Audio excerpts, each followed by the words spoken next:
عیدگاہ بھی کم پڑنے لگی. حضور غوث العالم نے ارشاد فرمایا کہ ایک وسیع و عریض میدان چاہیے جس کے اندر میں خطاب کروں. اب دیکھنے کی بات ہے کہ روایتوں میں آتا ہے کہ جس دن حضور غوث العالم خطاب فرماتے تھے تو پوری دنیا کے اندر جہاں جہاں بڑے بڑے کتب ابدال غوث اوتاد افراد نجبا نقبا ادبا یہ اولیاء اللہ کی قسمیں ہیں ان کو غوث العالم کی طرف سے حکم ہوتا تھا کہ آج میرا خطاب ہونے والا ہے تو پہلی 3 صفوں کے اندر کم سے کم 360 اولیاء اللہ سے آپ کی تقریر لکھنے کے لیے بیٹھے تھے. 70 ہزار کا مجمع ہوا کرتا تھا. ایسا نہیں ہے ہماری طرح. اب سوچئے معاملہ کیا ہوگا جس محفل کے اندر 70 ہزار عوام بیٹھتی ہوں گی, وہ سماجوں کا حوالہ کیا ہوگا, اس کا معاملہ کیا ہوگا, ان کے چیزوں کا اور ان کی تقریر کا روز کیا ہوگا کہ بے ساختہ لوگ ڈاکو لوگ تائب ہو جایا کرتے تھے, گناہگار لوگ اپنے گناہوں سے توبہ کرتے تھے, مکار اور ایام لوگ مجمع میں کھڑے ہو کر کہتے تھے کہ پیرانت پیر روشن زمین آج ہم اپنی اس گناہ سے توبہ کر رہے ہیں. اس مجلس کے اندر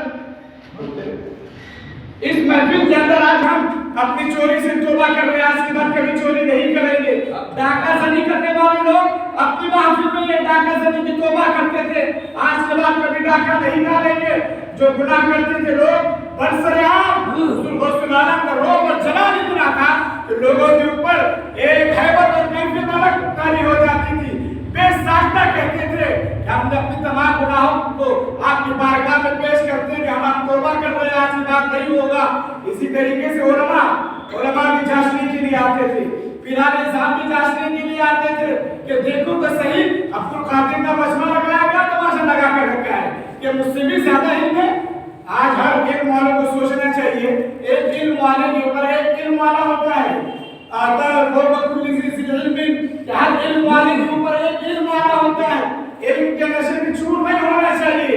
کتنا بھی بڑا عالم ہو, کتنا بھی بڑا فقیہ ہو, کتنا بھی بڑا محدث ہو, کیونکہ جب تک علم رہتا ہے, علم کے بنیاد پر تو شیطان دھتکارا گیا.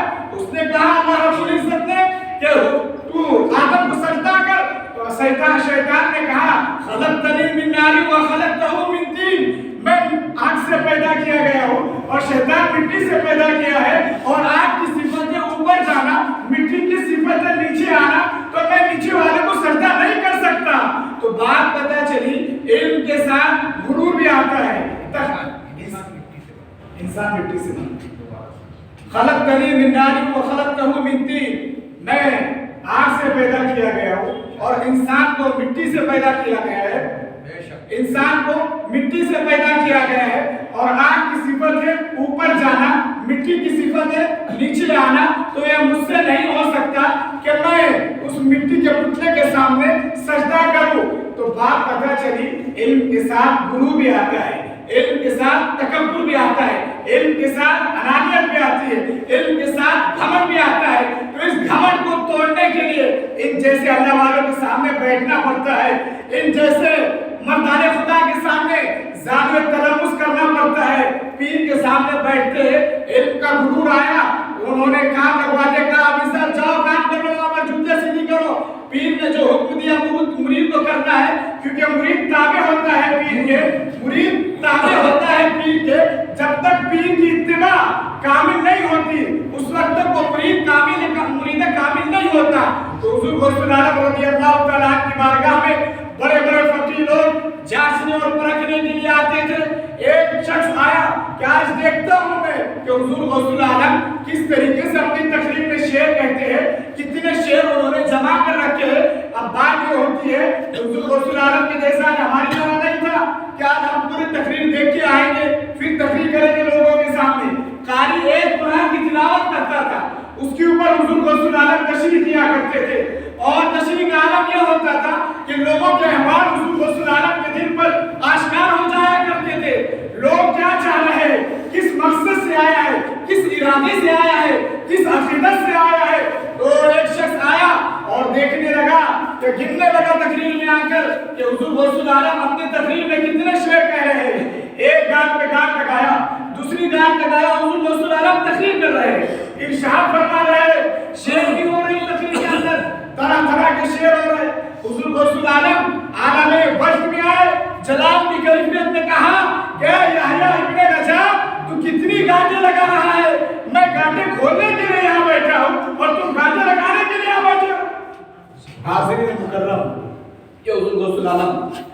रज़ी अल्लाह तआला की तकरीर हालात से वो वाक़ियत रखते थे, दिलों के हालात जानते थे। अल्लाह के दिल में बात डाल दिया करता था। फला शख्स फला इरादे से आकर बैठा है, मुहद्दिस इब्न जौज़ी रहमतुल्लाहि तआला अलैह, बड़ा नाम बड़ा फकीह, उस जैसा मुहद्दिस आज तक दुनिया में पैदा नहीं हुआ। इतना अजीम इल्म का समंदर। रिवायतों में आता है कि इमाम मुहद्दिस इब्न जौज़ी ने 500 किताबें तकरीबन लिखी।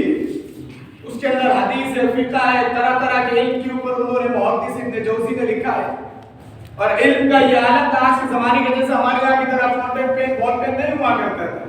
ये बुजुर्ग बैठे हैं और ये मालेगांव से करीब का आप लोग जानते हैं कि उस ज़माने के अंदर वो लकड़ी के छाट कर कलम बनाया जाया करता था और उसमें डुबो डुबो कर उससे लिखा जाता था।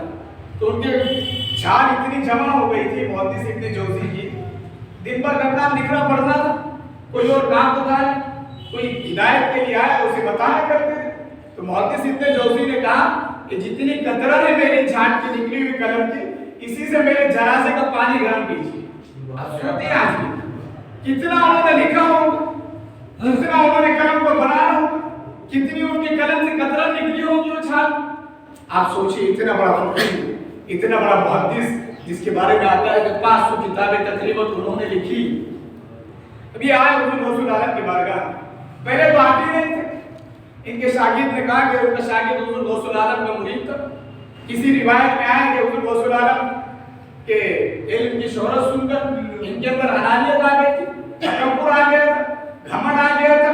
तो ऐसे आज के दौर में भी लोगों को आ रहा है, पता नहीं क्या हो गया है। फिर कहते हैं कि अहले सुन्नत वल जमात है। अहले सुन्नत वल जमात का मतलब ये है आजिज़ी करना, इनकिसारी करना, तवाज़ु करना, हर मामले में झुकना। हम झुकने वाले लोग हैं, उठने वालों की सिफत पैदा हो रही है। तो हज़रत इमाम मुहद्दिस इब्न जौज़ी रज़ियल्लाहु ताला हुज़ूर गौसुल आलम की बारगाह में आए। पहले तो आने के लिए तैयार नहीं थे। कहा मैं मुहद्दिस हूँ, मैं फकीह हूँ, मैं मुफस्सिर हूँ, मुझसे बड़ा कोई मुहद्दिस नहीं है, मुझसे बड़ा कोई मुफ्ती नहीं है, मुझसे बड़ा हदीस का जानकार कोई नहीं है। अगर किसी को हदीस की सनद चाहिए आज भी तो उनकी सनद जाकर मुहद्दिस इब्न जौज़ी से जाकर मिलती है ऊपर सनदों के अंदर।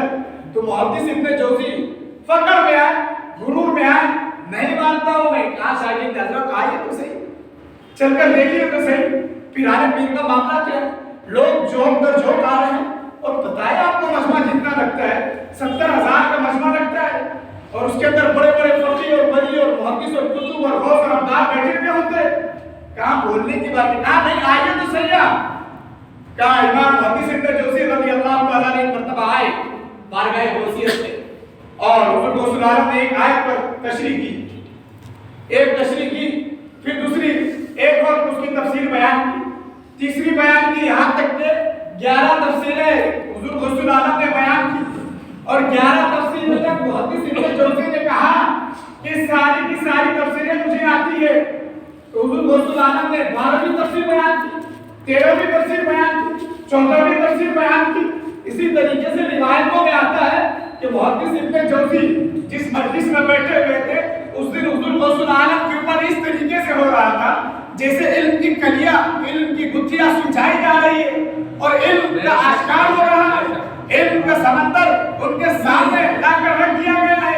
हुज़ूर गौसुल आलम किताब कर रहे 40 तफसीरें हुज़ूर गौसुल आलम ने एक आयत की बयान की और जब एक आयत की 40 तफसीरें बयान की हुज़ूर गौसुल आलम ने तो कहा कि ये तो काल की तफसीरें थी, अब हाल की तरफ चलते हैं। मुहद्दिस इब्न जौज़ी ने जब ये जिक्र सुना, ये लफ्ज़ सुना कि काल से हाल की तरफ चलते हैं। मुहद्दिस इतना बड़ा मुहद्दिस, इतना बड़ा फकीह, इतना बड़ा मुफ्ती, अपने वक्त का उसके ज़माने का कोई मुहद्दिस के बराबर नहीं। जब उसने सुना ये लफ्ज़ कि काल से हाल की तरफ चलते हैं, अपने पूरे जिस्म के कपड़ों को फाड़ दिया और बजदारी कैफियत में चले गए। तो कहा गौसुल आलम को कोई सानी नहीं, मुझ जैसा मुहद्दिस इब्न जौज़ी भी हुज़ूर गौसुल आलम के सामने तलम्मुस करने पर मजबूर। तो ये इल्म का मकाम और इल्म वाले ही जानते हैं, इल्म शनास